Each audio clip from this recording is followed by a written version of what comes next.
Hello, क्या हो रहा है भाई? AKTU के बीटेक के स्टूडेंट्स, फर्स्ट ईयर स्टूडेंट, क्या चल रहा है? पढ़ाई चल रही होगी भाई। 13 तारीख से एग्ज़ाम स्टार्ट हैं, 13 से। ठीक है, तो देखिए हम आपके लिए फिर लाए हैं। हमारे यहाँ देखिए अभी PUT 1 का आपको हमने दिया था, जिसमें 2.5 यूनिट कंसीडर की गई थी। बट ये देखिए PUT फाइनल है, हमारे यहाँ हुआ है। इसमें 2 सेट बनाए गए हैं, सेट 1 और सेट 2। तो इसमें जो है ये देखिए आपका सेट 1 और सेट 2 बनाए गए हैं, जिसमें इसमें आपको 80% मिनिमम, मतलब ये जो दोनों पेपर हैं, अगर दोनों पेपर आप सॉल्व कर लेंगे तो मिनिमम 80% जो है AKTU का फाइनल पेपर केमिस्ट्री का आपको जरूर मिलेगा, सेमेस्टर का पेपर ये है। तो आप इसमें देखिए क्वेश्चंस हैं, और हमारे यहाँ टॉपर्स हैं जो 68 69 आउट ऑफ 70 लेके आए हैं मार्क्स। उनकी कॉपीज मैंने इसमें अटैच की हुई हैं, और ये आंसर शीट है। तो आप इसमें क्वेश्चन देखिए और उसके साथ आंसर देख लीजिए। तो मैं इसको बता दे रही हूँ, और फिर से मैं रिवाइज करूँगी कि इसमें जो है जितना भी टॉपिक आपके बीटेक फर्स्ट ईयर के सिलेबस में है, AKTU के पेपर में, AKTU के सिलेबस में, उसमें सारे पे मैंने अपने अलग से वीडियो बनाए हुए हैं, सेपरेट वीडियो। जब मैं क्लास में पढ़ाती हूँ उसी तरीके का वीडियो आपको मिलेगा। ठीक है, तो ये क्वेश्चंस आप देख लीजिए, इसमें साथ में लगे हुए हैं, और इसी के साथ आंसर शीट है, वो भी लगी हुई है। आप बस आपको देखना ये है, मैंने 2 कॉपी अटैच की हुई हैं, इसलिए कि कोई क्वेश्चन अगर सेट 1 में है तो सेट 2 में नहीं है, तो इसलिए मैंने 2 कॉपी अटैच की हुई हैं। और आपको देखना है स्टार्टिंग से, और जिसमें फुल मार्क्स है उसी आंसर को आप कंसीडर करें। अगर किसी में फुल मार्क्स नहीं है तो आप मुझे मैसेज कर सकते हैं। कोई क्वेश्चन इसमें से अगर उस बच्चे ने अटेंड नहीं किया है तो भी आप मुझे मैसेज कीजिए, और आंसर आपको वहाँ मिल जाएगा। और फिर मैं याद दिला रही हूँ कि इस आंसर का कोई भी आपसे चार्ज नहीं लिया जाता है। आंसर अगर रिटर्न दे सकते हैं तो रिटर्न देंगे, अगर वीडियो टाइप होगा तो वीडियो भी बना देंगे। ठीक है, अब देखिए आपका, जैसे ये आप जानते ही हैं कि इसमें ये जो इस तरफ CO लगा रहता है, ये अब तो वैसे AKTU के पेपर में तो अभी कभी आता है कभी नहीं आता। ये जो CO लगे रहते हैं ये सब यूनिट को बताते हैं, तो यहाँ से पता चल जाता है कि आपकी कौन सी यूनिट है। और मैं जो पढ़ाती हूँ उसमें हाईलाइट करती हूँ कि आपको स्पेशली किसको देखना है। सबसे ज़्यादा आपका जो इम्पोर्टेंट क्वेश्चन है, जो बिल्कुल सॉलिड क्वेश्चन है, जिनके बगैर आपका पेपर ही नहीं बनता है, उसमें आपकी यूनिट फर्स्ट है। और मैं यहाँ लिख दे रही हूँ कि यूनिट फर्स्ट आपको देखनी है सबसे ज़्यादा, और यूनिट 2 देखनी है, यूनिट 5 देखनी है, यूनिट 4 देखनी है। और बैकअप के लिए मैं यूनिट 3 भी रखती हूँ कि बाई चांस कभी कोई टीचर ऐसा आता है जिसको इसमें 1, 5, 4 में से कोई यूनिट नहीं समझ में आई, और हो सकता है वो उस यूनिट से बहुत ही मिनिमम क्वेश्चन डाले, तो आपके लिए बैकअप के लिए यूनिट 3 भी रहती है। तो आपको जो स्पेशली तैयार करना है वो आपको यूनिट 1, 5, 4 तैयार करना है। अगर इसमें से आपको कोई टॉपिक नहीं समझ में आ रहा है, आपको लगता है कि नहीं मैं यूनिट 5 जो है पूरा ऑर्गेनिक केमिस्ट्री है और मुझे नहीं समझ में आता, मुझे नहीं क्लियर होता है, या यूनिट 4 में वाटर हार्डनेस है, न्यूमेरिकल्स है, तो उसमें आपको याद करने में कोई दिक्कत आ रही है, फ्यूल है वगैरह कुछ दिक्कत आ रही है, तो आप जो है यूनिट 3 को उसके बैकअप में यूज कर सकते हैं। यूनिट 2 वैसे कोई कठिन नहीं है, बट यूनिट 2 थोड़ी सी अलग पड़ जाती है।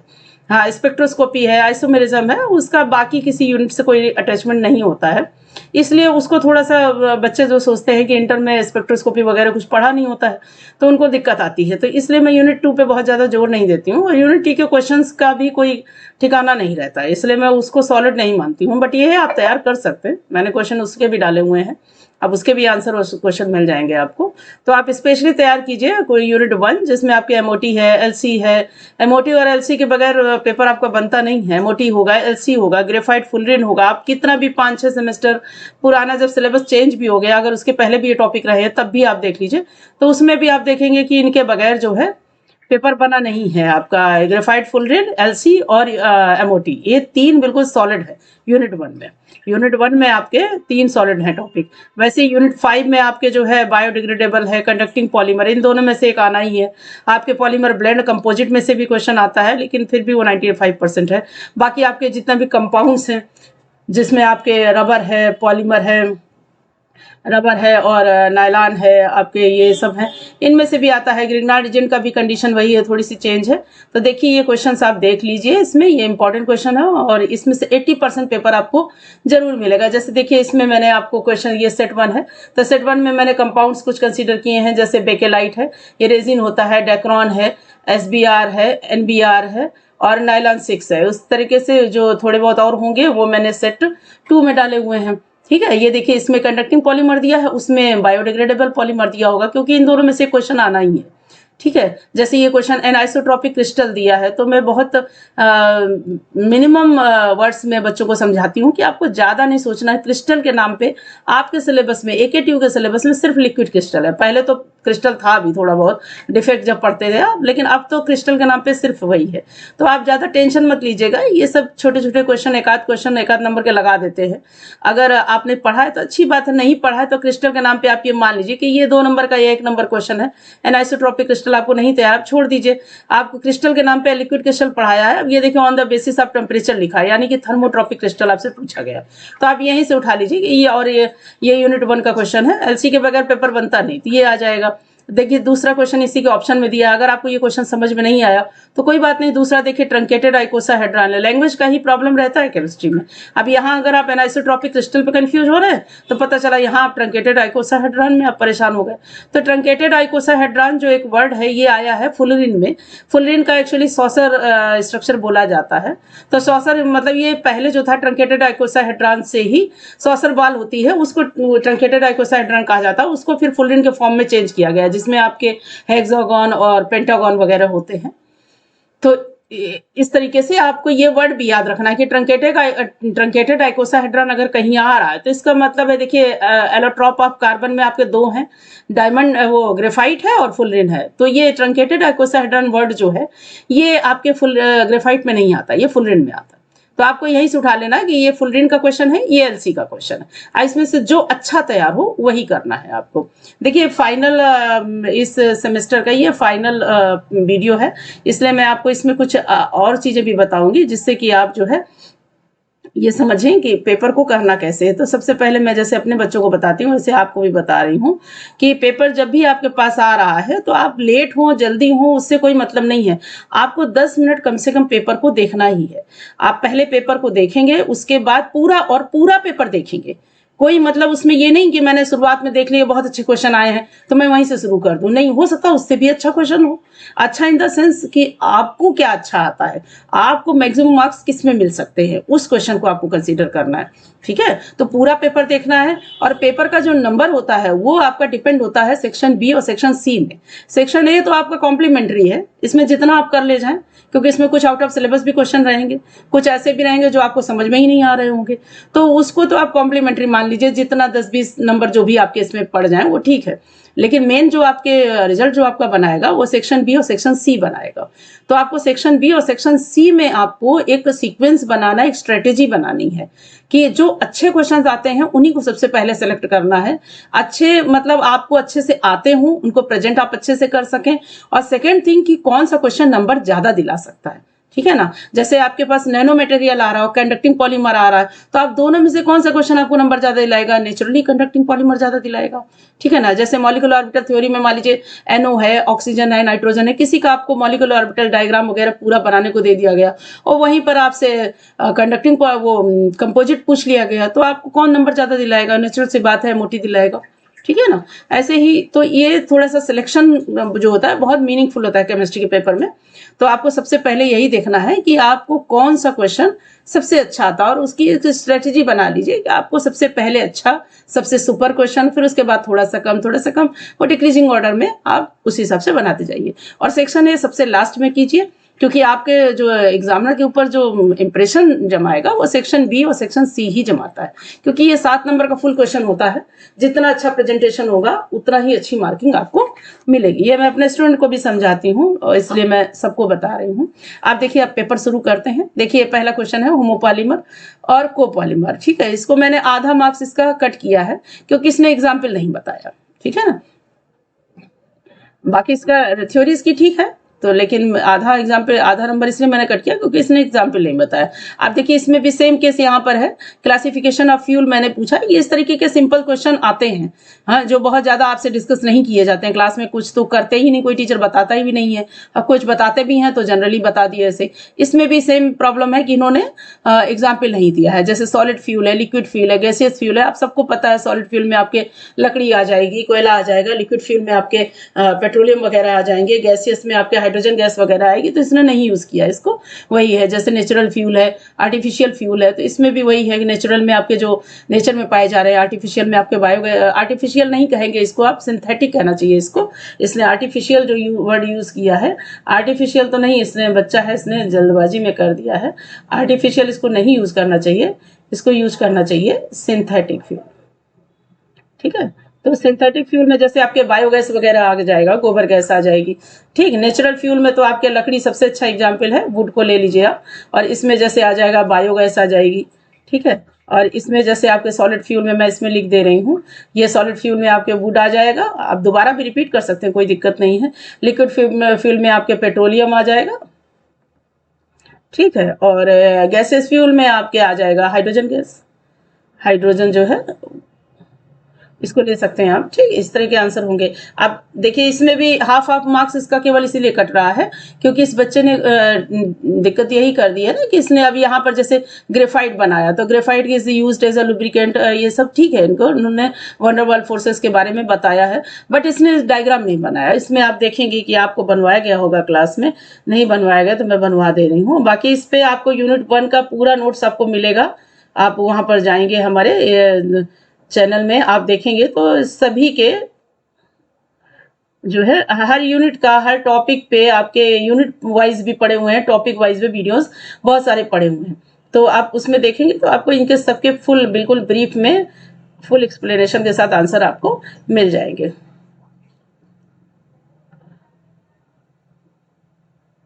ये देखिए, ये है जो ये आंसर करना चाहिए।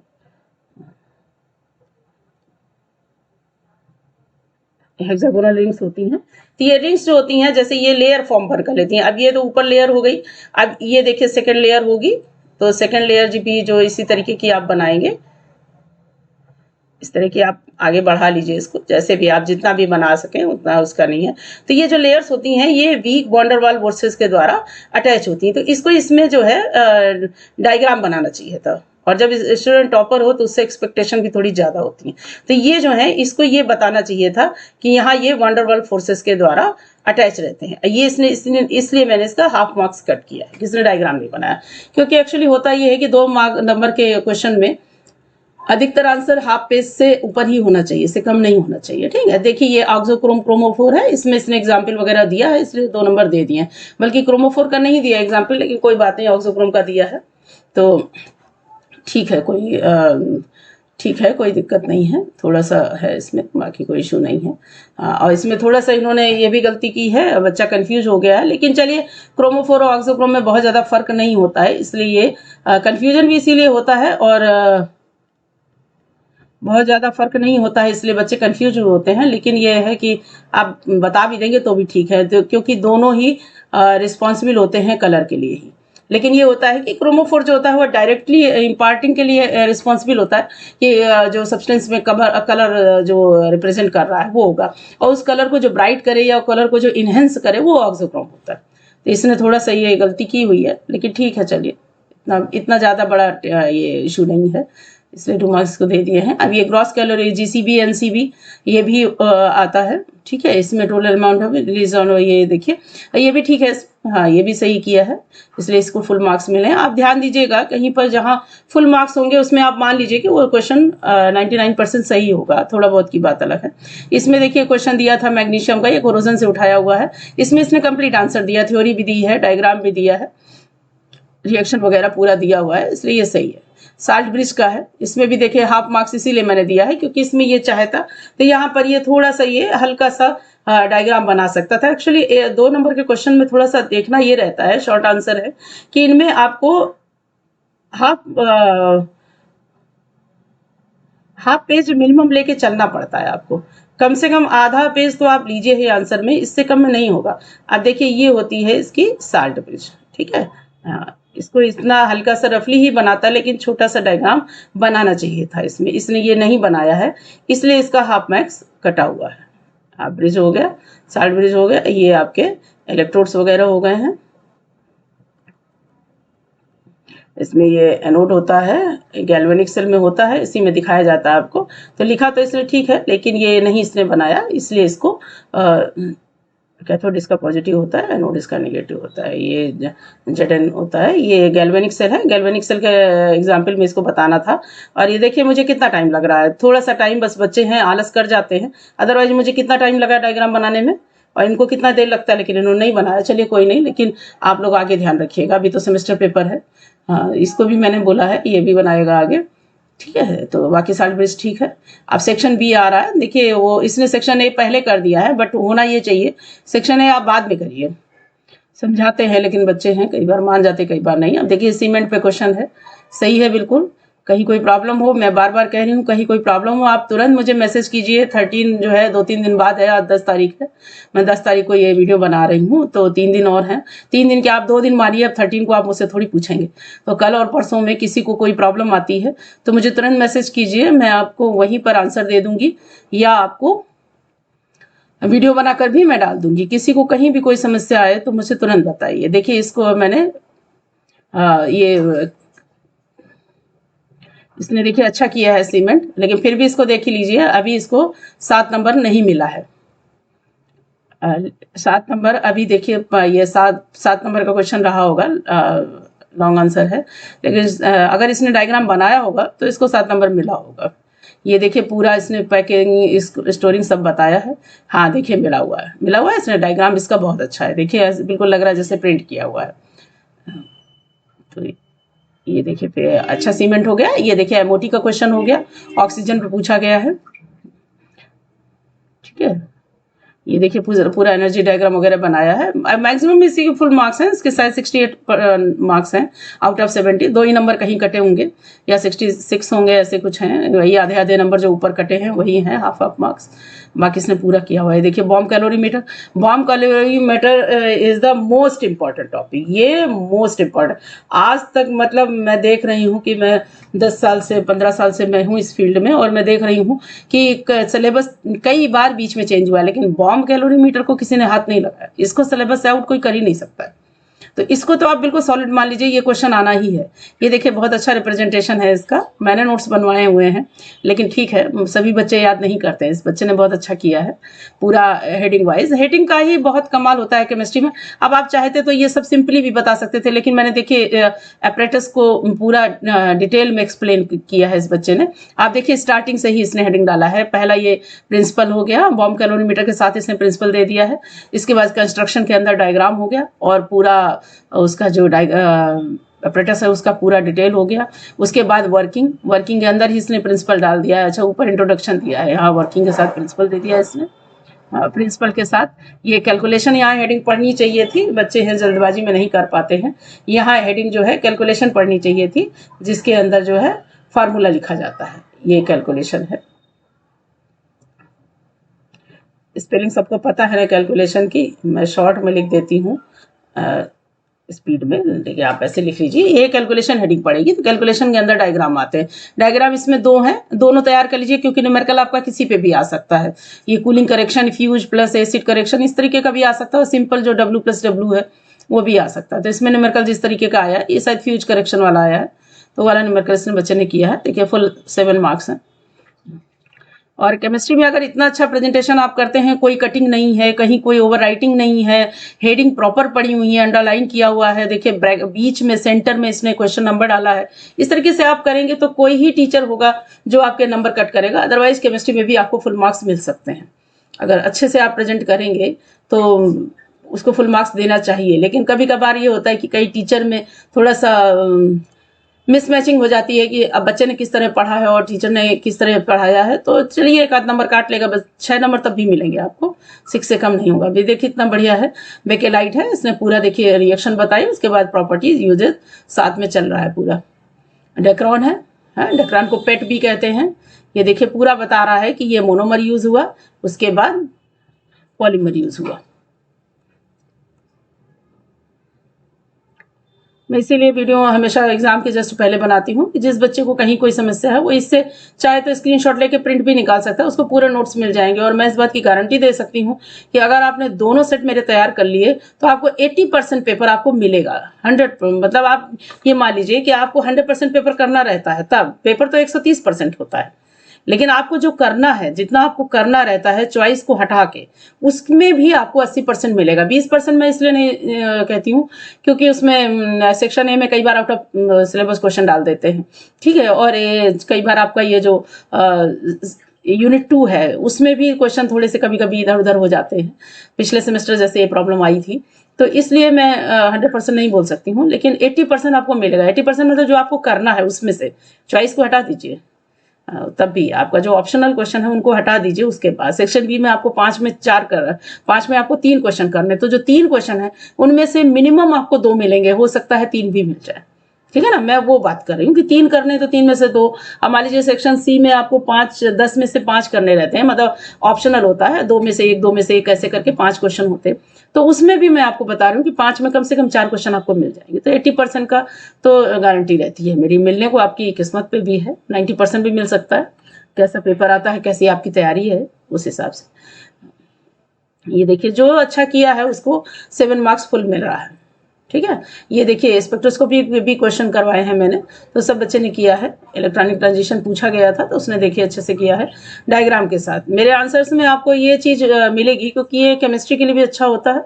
और दूसरी चीज़ बीटेक जो फर्स्ट ईयर का बच्चा होता है उसमें अधिकतर बच्चे यूपी बोर्ड के होते हैं, 10-20% खाली होता है जो कॉन्वेंट का बच्चा आता है, तो उसको थोड़ा सा लैंग्वेज प्रॉब्लम रहती है कि थ्योरी नहीं तैयार होती ज़्यादा। तो मैं प्रेजेंटेशन पे बहुत ध्यान देती हूँ कि हेडिंग्स हैं, एग्जाम्पल्स हैं, डायग्राम्स हैं, मैं ढूंढ ढूंढ के कहीं से भी ला के बच्चों को दे देती हूँ कि आप इसको करके भी आप मार्क्स अपने मैनेज कर सकते हैं, जिससे आपको दिक्कत नहीं आएगी। देखिए इसमें किया है मैंने फुल बाथोक्रोमिक शिफ्ट वगैरह जो है पूरा डायग्राम के साथ है। जो भी आपको क्वेश्चन मिलेगा, अब ये इलेक्ट्रोकेमिकल कोरोजन है, कोरोजन का भी वही हाल है कि कोरोजन में आपके 2 क्वेश्चन स्पेशली बनते हैं, एक रस्टिंग बनता है, एक प्रिवेंशन है, कैथोडिक प्रिवेंशन और कोरोजन में। तो इसमें 7-7 नंबर के 2 क्वेश्चन ये बनते हैं। ये दोनों में से एक क्वेश्चन जरूर आएगा, कई बार दोनों आ जाते हैं या दोनों चॉइस में आ गए तो आप एक ही क्वेश्चन मान के चलिए। तो ये देखिए मैंने कराया है ऑप्शन ऑफ O2 ये करके पूरा आपका रस्टिंग का है। रस्टिंग के साथ आपका जो है ये रस्टिंग हो गया, और रस्टिंग के साथ प्रिवेंशन भी मैंने लगा दिया। ये बड़ा क्वेश्चन है, किसी सेमेस्टर आया हुआ है, उसमें इन्होंने कैथोडिक प्रोटेक्शन रस्टिंग को साथ में दे दिया है। वैसे अधिकतर अलग अलग आते हैं, तो ये फुल होता है, लेकिन बच्चा मेरा बहुत स्मार्ट है, उसने पूरा किया हुआ है। देखिए रस्टिंग भी किया, उसके साथ ये प्रिवेंशन भी किया है, ठीक है। ये आपका सेट 2 आ गया है, इसका पेपर थोड़ा सा कम सही आया है। मैं इस पेपर को दोबारा से दिखा दूंगी, लेकिन आप थोड़ा सा वैसे करेंगे, जूम करेंगे तो आपको समझ में आ जाएगा। बाकी क्वेश्चंस भी हैं नीचे। सेक्शन ए थोड़ा सा लाइट हो गया है, बाकी सेक्शन बी सही है।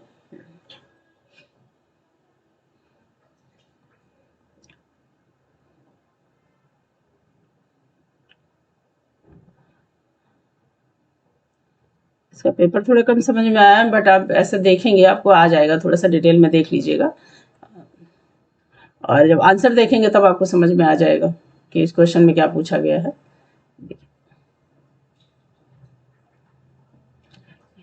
इसमें क्वेश्चन थोड़े अलग हैं।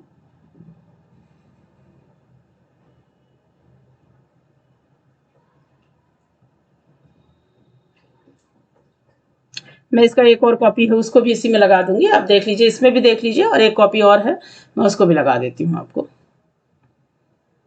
ठीक है। ये कॉपी का भी थोड़ा सा प्रेजेंटेशन डाउन है, पहली कॉपी का प्रेजेंटेशन बहुत अच्छा था, लेकिन ये भी अच्छा है। 65 मार्क्स हैं इस बच्चे के, तो इसका भी आंसर सही है। देखिए अधिकतर में इसके फुल मार्क्स आ रहा है, लेकिन इसने पेन थोड़ा सा लाइट यूज़ किया है, इसलिए इसका प्रिंट जो है, मैंने जब इसका स्कैनिंग की है तो स्कैनिंग में इसमें उतना क्लियर नहीं आ रहा है, बट ठीक है, इतना बुरा भी नहीं है। आप थोड़ा सा केयरफुली देखेंगे तो आपको मिल जाएगा, ठीक है। बाकी मैं इसका एक और कॉपी है वो भी मैं लगा देती हूँ इसी में आंसर में लास्ट में, आप वहाँ देख लीजिए, यहाँ देख लीजिए। ये सेट 2 है, सेट 2 में भी वही चीज़ें हैं। मैंने कहा ना कि जैसे उसमें आपसे कंडक्टिंग पॉलीमर पूछा गया तो इसमें बायोडिग्रेडेबल पूछ लिया गया, उस तरीके का आंसर इसमें वही होता है, ज़्यादा दिक्कत नहीं है। ये देखिए कैथोडिक प्रोटेक्शन के बगैर तो मैं पेपर बनाऊंगी नहीं। मैंने कहा ना आपसे कि रस्टिंग और कोरोजन ये दोनों आने ही हैं, रस्टिंग और ये आपका कैथोडिक प्रोटेक्शन। रस्टिंग के 2-3 नाम हैं, इलेक्ट्रोकेमिकल कोरोजन है, और आपका ये रस्टिंग कह सकते हैं, वेट कोरोजन है, उसको 2-3 नाम दिए जाते हैं। देखिए इसके बच्चे के भी फुल मार्क्स हैं, 7 मार्क्स आ रहे हैं आउट ऑफ 7, तो ये भी जहाँ तक सही है। लेकिन फिर भी आप देख लीजिए, कोई दिक्कत नहीं है, कोई टेंशन की बात नहीं है। आप देख लीजिए, इसी में मैं सेट 2 का भी एक कॉपी इसके साथ और लगा देती हूँ। ये कॉपी तो है ही, इसमें और देख लीजिए। और कहीं भी आपको करना है तो उसको तुरंत आप ब्रेक कीजिए और वहाँ से निकाल लीजिए, पूरा सा वो स्क्रीनशॉट लेके आप नोट्स ले लीजिए। और वैसे भी नोट्स आपको चाहिए हो, पीडीएफ भी चाहिए हो, तो आप मुझे मैसेज कर दीजिए। आप जो मुझे ईमेल एड्रेस, व्हाट्सएप नंबर आप जो भी देंगे, मैं वहीं पर आपको पीडीएफ इसका सेंड कर दूँगी। देखिए पूरा किया हुआ है इसने। तो देखिए थर्मोडायनेमिक वो सॉरी थर्मोट्रॉपिक एलसी पूछा है तो उसने लायोट्रॉपिक भी इसी में बता दिया है। इस बच्चे ने थोड़ा और डिटेल में बताया है। विद डायग्राम देखिए पूरा पड़ा हुआ है, न्यूमेटिक एलसी, सिमेटिक एलसी पूरा है, विद डायग्राम बताया है। इसका बस थोड़ा सा प्रॉब्लम यही, मैंने वही कहा ना कि प्रेजेंटेशन का भी मीनिंग बहुत होता है। इसने थोड़ा सा पेन लाइट यूज़ किया है, मैंने इसके लिए बाद में उसको डाटा भी, और इसी में इसके 5-6 नंबर चले भी गए हैं। लिखा इसने पूरा सही है, मटेरियल इसका भी बहुत अच्छा है, बट वही है कि इसने जो है पेन थोड़ा लाइट यूज़ किया है, इसलिए उतना अच्छा प्रेजेंटेशन नहीं आ रहा है। और आप सब जानते होंगे कि बीटेक में जो है एकेटीयू में इस समय जो कॉपियाँ चेक हो रही हैं वो स्कैनिंग करके ही चेक होती हैं। ऑनलाइन कॉपियाँ चेक की जाती हैं ना, तो स्कैनिंग की जाती है। तो अगर आप लाइट पेन का यूज़ करेंगे तो स्कैनिंग में आपको प्रॉब्लम आ सकती है। देखिए इसमें आ रही है ना, तो आप सब भी ध्यान रखिए कि थोड़ा सा बोल्ड पेन यूज़ करिए, डार्क इंक का यूज़ कीजिए, मोटे पेन का यूज़ करिए, इंक भी डार्क हो और मोटा लिखता भी हो, ऐसे पेन का यूज़ करिए। उस बच्चे ने देखिए यूज़ किया था, उसका स्कैनिंग कितना साफ आया था, कितना क्लियर।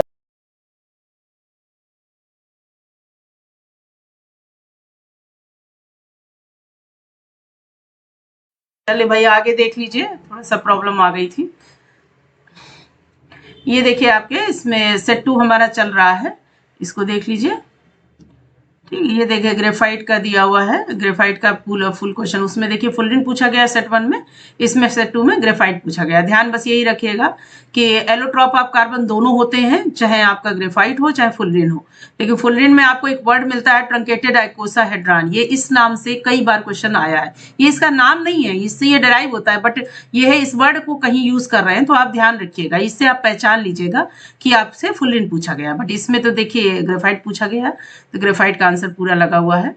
ये सेट 2 है। देखिए ये बच्चे ने बहुत बढ़िया, हाँ ये लेड स्टोरेज बैटरी है, बैटरी बहुत इंपॉर्टेंट है, और बैटरी के बगैर भी पेपर बनता नहीं है, तो आप बैटरी भी बहुत ध्यान दीजिए। अभी मैं लास्ट में पेपर में आपको कुछ इंपॉर्टेंट टॉपिक बनाऊंगी जिनके बगैर पेपर आज तक आपका बना नहीं बीटेक का, तो उनको आपको स्पेशली पढ़ना ही है। मेरे इन वीडियो में भी मिलेगा आपको, आप नोट्स चाहेंगे तो नोट्स भी इनके मिल जाएंगे, और आप अपने आप भी पढ़ लें तो भी अच्छी बात है। देखिए बैटरी कितना बढ़िया इसने बताया, ऊपर भी बताया है कि 6 सेल इसमें होते हैं। Lead storage battery secondary battery होती है, तो ये जो है इसमें 6 सेल्स होते हैं, और ईच सेल है 2 वोल्ट ईएमएफ, तो इसमें होता है 12 वोल्ट की बैटरी मानी जाती है। और इसमें ये चार्जिंग और डिस्चार्जिंग दो का इशू ज़्यादा होता है कि मतलब ड्यूरिंग चार्जिंग आप क्या करते हैं, ड्यूरिंग डिस्चार्जिंग आप क्या करते हैं। तो ड्यूरिंग चार्जिंग जो है ये आपका जो इसमें 2 इलेक्ट्रोड होते हैं, एक पीवी होता है लेड, और दूसरा होता है लेड ऑक्साइड PbO2। तो इसमें क्या है कि और H2SO4 इसमें इलेक्ट्रोलाइट होता है। तो H2SO4 जो होता है वो क्या काम करता है कि उसी के सल्फेट आयन को यूज करके ये PB और PbO2 जो है ये लेड सल्फेट में चेंज हो जाता है ड्यूरिंग डिस्चार्जिंग, जब डिस्चार्ज होती है बैटरी, आप जब बैटरी यूज कर रहे होते हैं, और जब इसी को आप चार्ज करते हैं तो ये रिवर्सिबल रिएक्शन होती है, तो ये PbSO4 जो होता है ये वापस आपका PB और PbO2 में कन्वर्ट हो जाता है। तो बस यही ध्यान रखना है कि आप ड्यूरिंग चार्जिंग रिएक्शन बताएं, ड्यूरिंग डिस्चार्जिंग रिएक्शन बताएं, तो बस ध्यान यही रखना है कि वही रिएक्शन रिवर्सिबल होगी, लेकिन बस ध्यान यही रखना है कि अगर आपने ड्यूरिंग आपने डिस्चार्जिंग बोला है, जैसे ये डिस्चार्जिंग लिखा हुआ है, तो डिस्चार्जिंग के साथ अगर आप बात कर रहे हैं तो डिस्चार्जिंग के साथ आपको लेड सल्फेट इसमें प्रोडक्ट में बनाना जरूरी है बस। और जब आप इसी रिएक्शन को आप उल्टा कर दीजिए तो आप ऊपर देखेंगे, देखिए ड्यूरिंग चार्जिंग दिया हुआ है, ड्यूरिंग चार्जिंग दिया होगा, तो देखिए यही रिएक्शन उल्टी हो गई। ठीक है, बहुत आसान है लेड स्टोरेज बैटरी, और ये भी आपका फुल क्वेश्चन है, यूनिट 3 का इंपॉर्टेंट क्वेश्चन है ये, इसको आप तैयार कर लीजिए, ये आना ही है, इसके बगैर पेपर नहीं बनेगा आपका। ये देखिए बायोडिग्रेडेबल दिया है, उसमें सेट 1 में मैंने कंडक्टिंग पॉलीमर दिया था, इसमें आपके बायोडिग्रेडेबल दिया है। बायोडिग्रेडेबल में भी यही है कि आपके अच्छे से क्वेश्चन करना है, मैकेनिज्म वगैरह बताना है। देखिए मैंने पूरा बताया है, विथ रिएक्शन बताया। मैं थ्योरी के क्वेश्चन में ध्यान रखती हूँ कि थोड़ा सा प्रेजेंटेशन अच्छा हो, जिससे आपको लिखने में आसान हो और एग्जामिनर को चेक करने में इंटरेस्ट बना रहे। अदरवाइज बहुत बोरिंग आंसर आप दे देंगे तो आपको मिनिमम मार्क्स दिए जाएंगे उसमें। तो देखिए मैंने इसमें सारे रिएक्शंस का हेडिंग दिया है।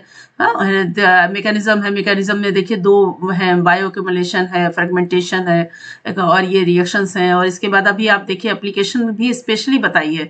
मैं एप्लीकेशन भी रफली नहीं बताती हूँ, कि एप्लीकेशन में भी देखिए जो आपके एग्जाम्पल्स हैं, जैसे सेलुलोज है, स्टार्च है, प्रोटीन है, तो मैंने सबको हेडिंग के रूप में यूज किया। फिर ये कैसे बनता है, क्या इसका यूजेस होते हैं, ये पूरा इस बच्चे ने किया भी बहुत अच्छा है। इसका थोड़ा सा बस वही पेन वाला प्रॉब्लम है, इसलिए उतना बढ़िया इसका स्कैनिंग नहीं हुआ है, बट फिर भी आप थोड़ा सा ध्यान देंगे। नई आंखें हैं आपकी, यंग लोग हैं, तो आप देख लेंगे, ऐसा नहीं है। थोड़ा सा जूम करके देख लीजिएगा। आप चाहे तो आप इसका स्क्रीनशॉट लेके आप आराम से प्रिंट भी निकलवा सकते हैं, जिससे आपको पूरा मिल जाए। देखिए शिफ्ट इसमें भी मैंने दिया था, तो इसने शिफ्ट भी किया है। और इसमें ये जो है आपका वाइब्रेशन दिया था, वाइब्रेशन जो है IR में होता है, तो वो भी देखिए अच्छे से इस बच्चे ने किया हुआ है। ठीक है, अभी और यही सेट 2 का एक कॉपी और है मेरे पास, मैं वो भी दिखा दे रही हूँ आपको, तो उससे आपको थोड़ा सा और अच्छा मिल जाएगा। उसकी स्कैनिंग भी थोड़ी ठीक है, और हो सकता है इसने कुछ छोड़े हों क्वेश्चन, तो हो सकता है वो उसमें मिल जाए। तो ये देखिए पेपर आपका बिल्कुल क्लियर आ रहा है। ये सेट 2 है, देखिए सेट 2 है। इसके देखिए पूरे पेपर बिल्कुल क्लियर है। जैसे while lithium exist as diatomic, while beryllium remains as monatomic, ये यूनिट 1 का क्वेश्चन है। और आप डायटोमिक मोनोटॉमिक जो होता है सब जानते हैं कि इसको किसके बिहाफ पे बताते हैं।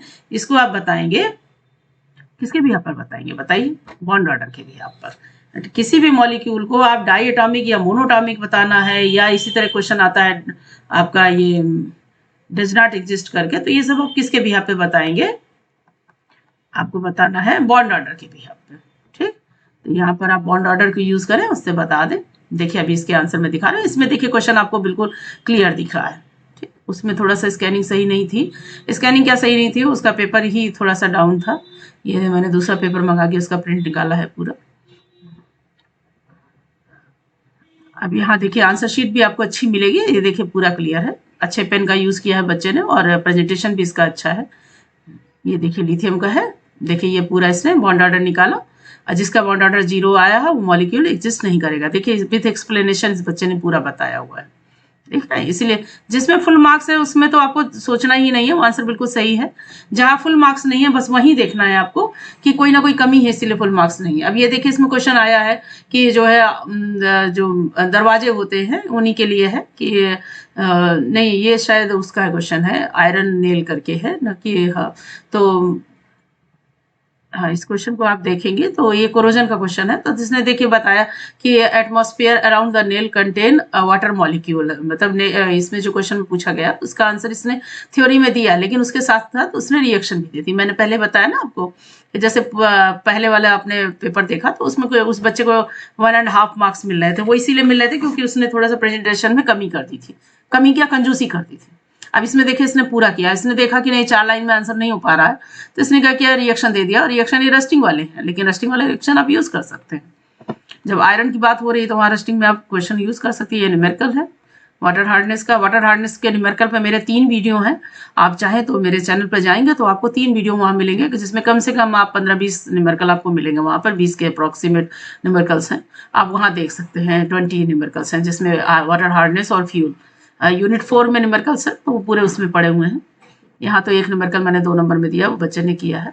ये आपका कोल एनालिसिस से आंसर है। ये देखिए इसका प्रेजेंटेशन सही है, इसीलिए इसको फुल मार्क्स मिल रहे हैं। जैसे कैलगॉन के लिए पूछा गया, तो कैलगॉन का इस क्वेश्चन का आंसर बहुत छोटा सा होता है कि ये बेटर क्यों माना जाता है इंटरनल प्रोसेस में, तो इसका आंसर बहुत छोटा सा है। बट इसमें ये है कि बच्चे ने इसलिए रिएक्शंस लगा दी हैं कि भाई इतने 2 नंबर के आंसर में अगर आप 2 लाइन में आंसर देंगे तो मार्क्स कैसे मिलेंगे। केमिस्ट्री में आपको क्वांटिटी, क्वालिटी एंड प्रेजेंटेशन तीनों का ध्यान रखना पड़ता है ना, कि क्वालिटी भी आपकी 1 क्लास होनी चाहिए तभी मार्क्स अच्छे मिलेंगे, क्वांटिटी भी होनी चाहिए। फुल क्वेश्चन है तो उसका 2-2.5 पेज आंसर होना चाहिए, और 2 से 2.5 पेज के बीच में आंसर जाता है। अब एमओटी वगैरह 1.5 पेज में ही आ जाएगा, लेकिन ये है कि बाकी का आ जाता है। और 2 नंबर का क्वेश्चन है तो मिनिमम आपका 10 लाइन से स्टार्ट होके आपका 1 पेज तक चला जाता है आंसर, तो उस हिसाब से आंसर देना चाहिए। ये देखिए आपके पॉलीमर में है, कंपाउंड्स है, नायलॉन पूछा गया है। नायलॉन के बारे में देखिए इस बच्चे ने बहुत अच्छा बताया है, पूरा कोई कंजूसी नहीं की है। 2 नंबर क्वेश्चन है, फिर भी इसने 4 यूजर्स 4 प्रॉपर्टी पूरा बताया है, कोई कमी नहीं की। थर्मोसेटिंग, ये डिफरेंस है थर्मोसेटिंग और थर्मोप्लास्टिक में। ये भी इसने पूरा 5 पॉइंट दे रखे हैं। कोई कंजूसी नहीं कर रहा है कि चाहे तो 2 नंबर क्वेश्चन है मैं 3 पॉइंट दे दूं, तो भाई हम भी ठीक है 1 नंबर दे देंगे और क्या है।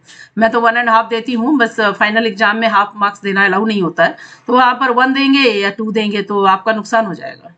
हाँ भाई, एक हो सकता है 2 में से 1 ही नंबर दे, फायदा भी हो सकता है 2 दे दें पूरा, लेकिन अगर आप कम लिखेंगे तो कम नंबर के चांसेस ज्यादा रहते हैं। तो आप फुल क्वेश्चन और अच्छे से करिए। ये देखिए कोरोजन है, कोरोजन में वेट कोरोजन पूछा गया है यहाँ पर, ठीक है। इसमें शायद प्रिवेंशन पूछा गया है, तो इसमें क्वेश्चन, हाँ इसका क्वेश्चन ये है कि what is corrosion, give the prevention. तो प्रिवेंशन में इस बच्चे ने थोड़ा बहुत वेट कोरोजन के बारे में बता दिया है, क्योंकि कोरोजन पूछा गया है तो उसके साथ थोड़ा सा इंट्रोडक्शन इसने वेट कोरोजन का दे दिया है। लेकिन उसके बाद इसको पूछा प्रिवेंशन स्पेशली गया, तो इसमें देखिए इसलिए पूरा इसने बताया है, क्योंकि क्वेश्चन थोड़ा घुमा घुमा के देते हैं, 2-3 क्वेश्चन एक साथ अटैच कर देते हैं, बच्चा उसी में डिस्ट्रैक्ट हो जाता है। तो केमिस्ट्री में बीटेक में यही ध्यान रखने वाला बहुत है कि आप क्वेश्चन को ध्यान से पढ़िए और सिस्टमेटिक आंसर देंगे। जितना अच्छा आंसर देंगे उतने अच्छे मार्क्स मिलेंगे आपको। मैंने कहा ना, क्वालिटी, क्वांटिटी एंड प्रेजेंटेशन, तीनों का ध्यान रखना पड़ता है। प्रेजेंटेशन में यही है कि आप प्रॉपर हेडिंग डालें, क्वेश्चन नंबर आपका क्लियर होना चाहिए, कहीं ओवर राइटिंग नहीं होनी चाहिए, और कहीं कटिंग भी ज़्यादा नहीं होनी चाहिए, कुछ भी कंफ्यूजिंग आंसर नहीं होना चाहिए, ठीक है ना। हेडिंग वगैरह प्रॉपर पढ़ा होना चाहिए। बोल्ड पेन का यूज़ करें जिससे एग्जामिनर की आई साइट थोड़ी वीक भी हो तब भी उसको दिखाई दे पूरा, है ना। बॉम्ब कैलोरीमीटर के बगैर तो पेपर बनता नहीं है, तो वो इसमें भी पड़ा हुआ है। न्यूमेरिकल मैंने दोनों में अलग अलग कर दिए थे, एक में आपका फ्यूज करेक्शन वाला न्यूमेरिकल दे दिया था, इसमें मैंने ये W+W वाला दिया। इसने देखिए पूरा प्रॉपर हेडिंग भी डाली हुई है। उसने कैलकुलेशन की हेडिंग नहीं डाली थी, लेकिन बट क्वेश्चन उसका अच्छा था, इसलिए मैंने फुल मार्क्स उसको भी दिए थे। इसने डाली हुई थी पूरी हेडिंग। ये देखिए ब्यूनायस है, ये आपके पॉलीमर में आ गए। पॉलीमर में मैंने मैक्सिमम कंपाउंड कवर किए हैं, जिनमें से आपको मिल ही जाएंगे, इन्हीं में से आते हैं क्वेश्चन, तो इनका देखना है। ये रबर में से क्वेश्चन है। अब देखिए यहाँ पर थोड़ा सा इसने गलती कर दी है, ये डेक्रॉन का जो आंसर दे दिया है C6H4 कर दिया है, यही गड़बड़ है ना। ये क्या है, वैसे ये ठीक है, नॉट बैड, बट ये होता है कि इसमें जो होती है बेंजीन रिंग होती है, तो इसने क्या किया है, C6H4 के फॉर्म में शॉर्ट में लिख दिया है। तो है सही, लेकिन लिखने का तरीका इसका थोड़ा सा कंफ्यूजिंग है। मैंने वही कहा ना कि प्रेजेंटेशन पे भी ध्यान देना रहता है, कि किसी को देखने की आदत पड़ी है बेंजीन रिंग और आप वहां पर नंबर में लिख दे रहे हैं, तो फिर उसको दिमाग लगाना पड़ेगा, इसलिए इनका 1 नंबर कम हुआ है खाली प्रेजेंटेशन पे। बाकी सही है, इसका पूरा सही। ये भी अच्छी कॉपी है, तो आप देखिए इसमें फुल आंसर आपको मिलेगा सब पूरा। ये अल्टीमेट एनालिसिस पूछी गई है, ये फ्यूल में क्वेश्चन आपके बनते हैं। एक बॉम्ब कैलोरीमीटर है, एक एनालिसिस के नाम से है, एनालिसिस में आपके कोल एनालिसिस है, प्रॉक्सीमेट एंड अल्टीमेट एनालिसिस के नाम से क्वेश्चन बनता है। तो उसमें अल्टीमेट एनालिसिस इसमें पूछी गई है, और अल्टीमेट एनालिसिस के साथ एक न्यूमेरिकल भी लगा हुआ है, तो इस न्यूमेरिकल भी पूरा किया हुआ है।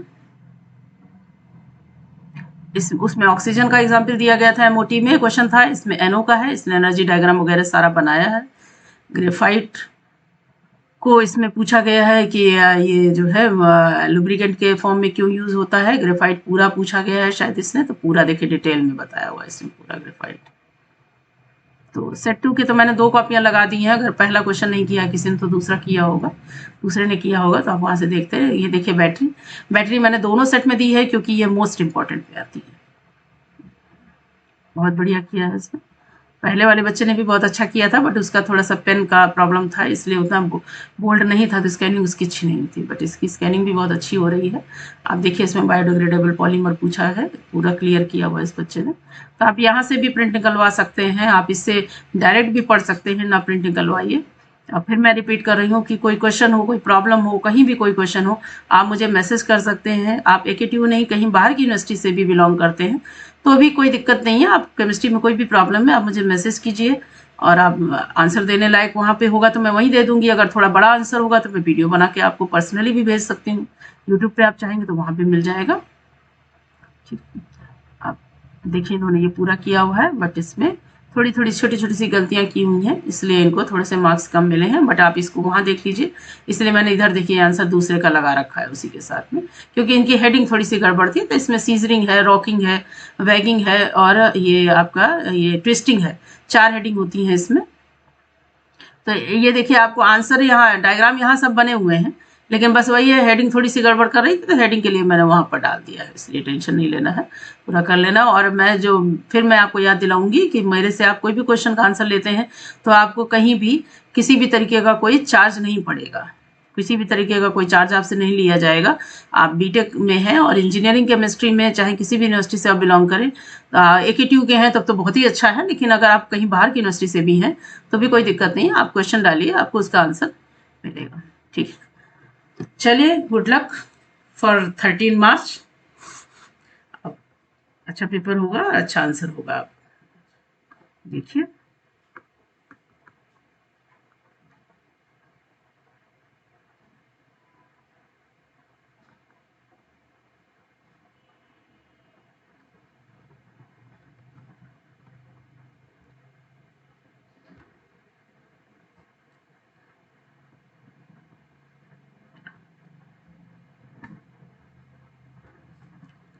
मैंने आपको कहा कि मैं बहुत important topic, most important topic जो है मैं वहाँ यहाँ लिख दे रही हूँ आपको। Most important topic BTech first year में कौन कौन से हैं। सबसे पहले आपको बॉम्ब कैलोरीमीटर, इसके बगैर पेपर आज तक बना नहीं है, इसको तैयार कर लीजिए बिल्कुल। ठीक है, एलसी तैयार कर लीजिए, ये भी मोस्ट इम्पॉर्टेंट है। ग्रेफाइट फुलरिन दोनों तैयार कर लीजिए, नाम का भी बड़ा खेल है तो दोनों का मैंने बताया आपको। स्पेशली ग्रेफाइट का तो दूसरा नाम नहीं है, फुलरिन के कई नाम है, कार्बन 60 करके है, बकमिंस्टर करके है, सोशरवाल करके है, और आपका ट्रंकेटेड आइकोसेड्रान के नाम से भी पूछा जाता है, तो ये इसका ध्यान रखिए। ठीक है, और इसका आपका बैटरी में आपके लेड स्टोरेज बैटरी है। ठीक है, इसी में दी हुई है लेड स्टोरेज बैटरी, या सेकेंडरी बैटरी के नाम से भी आ सकता है क्वेश्चन, लेड एसिड बैटरी के नाम से भी आता है। तो ये इसको जरूर तैयार कर लीजिए, ये बहुत इंपॉर्टेंट है। कोरोजन में वेट कोरोजन में एक क्वेश्चन जरूर आना है, वेट कोरोजन या प्रिवेंशन, कैथोडिक प्रिवेंशन। आप कैथोडिक प्रिवेंशन को तैयार कीजिए, कैथोडिक प्रिवेंशन बहुत इंपॉर्टेंट है। ठीक, और उसके बाद एक क्वेश्चन और कौन सा, हाँ मैंने बोला कि आपको बायोडिग्रेडेबल, ये टॉपिक आप तैयार कर लेंगे तो इसमें से आपको कम से कम 80% पेपर जरूर मिलेगा। बायोडिग्रेडेबल या कंडक्टिंग, एक जरूर आएगा, कंडक्टिंग पॉलीमर्स। ठीक है, और यूनिट 2 में आप जितना तैयार कर पाए। ठीक है, और ये आपके जियोलाइट है, जियोलाइट के भी 2-3 नाम है, बेस एक्सचेंज प्रोसेस कहते हैं इसको, ठीक है, परम्यूटेट कहते हैं इसको, और जियोलाइट भी कहते हैं, तो इन तीनों नामों को याद रखिए। लाइम सोडा, ठीक, लाइम सोडा और आयन एक्सचेंज के भी कई नाम है, डीमिनरलाइजेशन, इस तरीके से। तो इन तीनों में से कोई भी आपके 2 प्रोसेस जरूर आती हैं, इनमें से जो भी है वो तैयार रखिए। ठीक है, मिनिमम आपको बताया है कि इतना आपको तैयार रखना ही है। एमओटी में कौन कौन से इंपॉर्टेंट है, एक ऑक्सीजन, एक नाइट्रोजन, एनओ, ठीक, सीओ और सीएन, इनमें से कोई भी आ सकता है, ये ज्यादा इंपॉर्टेंट है, जो कॉमनली ज्यादा पूछे जाते हैं। अब इनका सब कुछ तैयार कर लीजिए, मतलब आप इनका एनर्जी डायग्राम, मैग्नेटिक बिहेवियर, और कंपैरिजन भी आता है, बॉन्ड ऑर्डर के साथ में आ सकता है, बॉन्ड एनर्जी, बॉन्ड स्टेबिलिटी, इनके साथ कहीं भी कोई भी कंपेरिजन भी आ सकता है। तो इन 5 को आपको स्पेशली तैयार करना, जिसमें सीओ जो है एक्सेप्शन है, तो ये मिनिमम है, बाकी है तो इसमें एचएफ आने को तो कोई भी आ सकता है, बट ये इंपॉर्टेंट ज्यादा है। तो ये अगर जो मैंने टॉपिक आपको बताए, अगर इसमें से आप तैयार कर लेते हो तो इसमें 80% पेपर आपको जरूर मिलेगा। मान लीजिए कुछ नहीं भी आएंगे, लेकिन कुछ तो आएंगे। ठीक है, पासिंग मार्क्स की व्यवस्था आपकी मिनिमम है, बाकी एट द टाइम डिपेंड करता है कि पेपर किस तरीके का आ रहा है, तो आपको उसमें फायदा भी हो सकता है। ठीक है, चलिए, मैं जो नाम आगे दिए हुए हैं मैं उनको थोड़ा सा सही कर देती हूँ।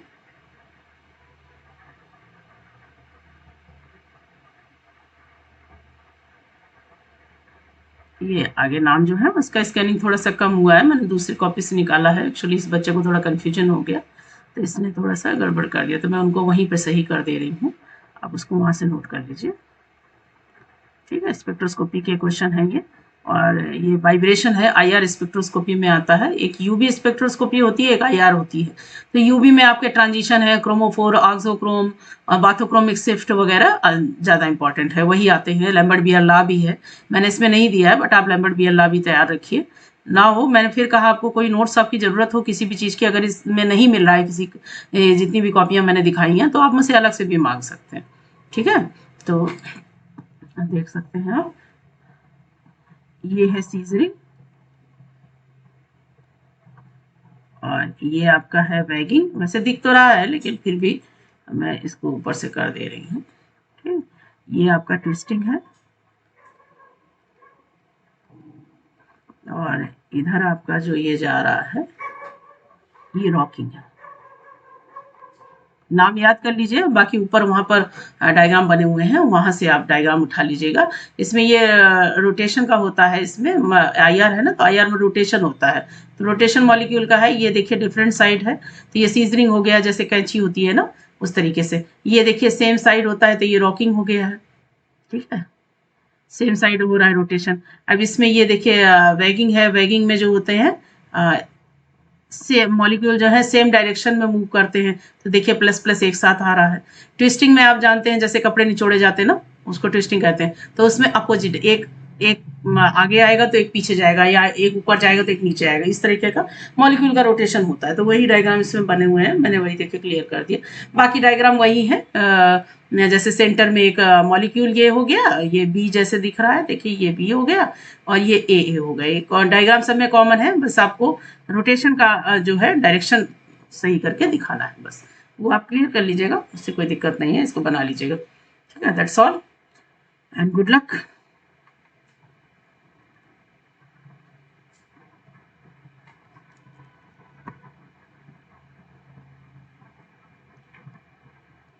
बेस्ट ऑफ लक सभी के लिए, एग्जाम अच्छा होगा फॉर 13 मार्च 24।